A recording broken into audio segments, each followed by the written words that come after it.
In this video, I will show you how to set up the Run as Administrator mode for Image to Punch. This administration mode is needed if the installation of Image to Punch is for all users. In this installation mode, all the files will be stored in the folder that is very sensitive to Windows system. Therefore, it may need a higher level of security access. For Image to Punch version 7.1 and older, Run as Administrator mode is an essential process.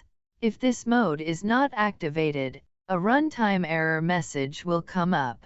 First of all, we install Image to Punch using Installation for All user.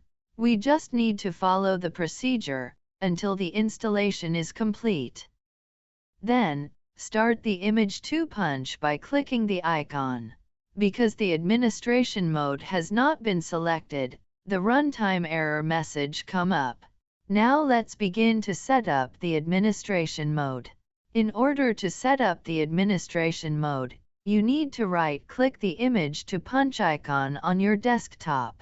Then, the floating menu will come up, and you need to find and click the Run as Administrator menu item. Image to Punch software will run. However, whenever you need to run the application, you need to repeat the process again. The other solution is to click the Property menu item. Then select the Compatibility tab. Inside the dialog box, the Run this program as an administrator need to be checked. After that, you need to click Apply so it will be saved. In the future, the system will remember that Image to Punch will be always run in this mode. Then click OK to close the dialog box.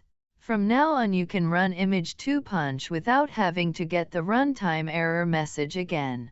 I also suggest you to always talk to your computer technician before implementing the administration mode.